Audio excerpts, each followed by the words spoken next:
É isso aí, pessoal. Acabou o primeiro momento do Dia da Vergonha. O dia que começou o julgamento com uma grande injustiça em relação ao Bolsonaro, o dia em que nós já sabemos o resultado, mas nós não podemos deixar de acompanhar, de gritar por justiça, de reclamar em relação à injustiça. Eu vou fazer para vocês agora um resumo breve aqui do dia. Como que começou esse Dia da Vergonha, esse julgamento da vergonha? Começou com o presidente da primeira turma, Cristiano Zanin, abrindo a sessão. Ele preside a primeira turma no STF. Em seguida, ele passou a palavra para Alexandre de Moraes. E o que Alexandre de Moraes fez? Ele antecipou o seu voto. Ele fez um discurso político. Ele disse que não é possível uma política de apaziguamento com golpistas, indicando que ele vai condenar todo mundo. Ele ainda se defendeu das sanções e da pressão americana, disse que soberania não se negocia. E depois ele dizer que ele não negocia a soberania, o que aconteceu? Ele recebeu a seguinte resposta no Twitter de um conselheiro do Trump, o Jason Miller, que disse: Estados Unidos não negocia com terroristas. Essa foi a resposta do Jason Miller. Depois de Alexandre de Moraes fazer seu relatório, entra em cena a acusação. O Procurador-Geral da República, Paulo Gonet, que fez a sua manifestação, a sua sustentação oral. O Gonet, ele fez o de sempre, mas ele cometeu um ato falho. Ele disse que golpe só não aconteceu por conta da fidelidade do Exército. Com isso, ele confessou que não houve tentativa de golpe.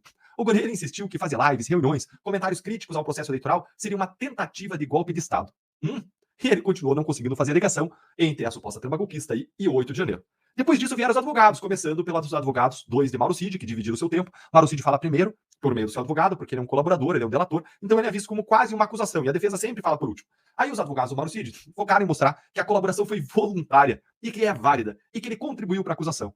Chegaram a dizer que sem delação não haveria denúncia. Objetivo aí de evitar que o Cid seja condenado a mais de 2 anos de prisão e perca a patente e o salário do Exército, que inevitavelmente vai acabar acontecendo sim. Ele vai perder patente, vai perder o salário do Exército, vai ser condenado a uma pena maior, certamente.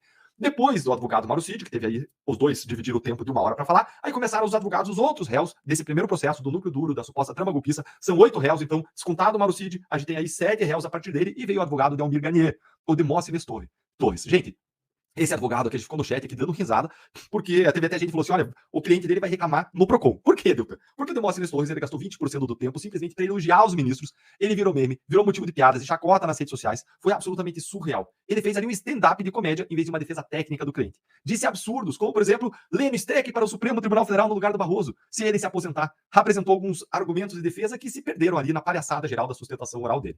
Esse foi aí o advogado de Almir Garnier, que foi o segundo réu que teve a sua defesa apresentada perante o Supremo. Depois veio o Elmar Novak, advogado do Anderson Torres, que foi o mais técnico, firme, sóbrio, elegante de todos, de longe, sem comparação. Só de você ver o modo como ele apresentava, o modo como ele examinava as provas, apresentava os argumentos, todo mundo viu ali que é um advogado completamente diferenciado em relação ao nível dos outros advogados. E o resumo geral da ópera aí. A maioria dos advogados mais preocupada em apaziguar os ministros, em se colocar como amigos da corte, democráticos, avessos ao bolsonarismo e ao extremismo, do que de fato em desmontar a acusação com fortes argumentos técnicos e mostrar as falhas e erros da acusação. A nobre exceção aí foi o advogado Elmar Novak, do Anderson Torres. E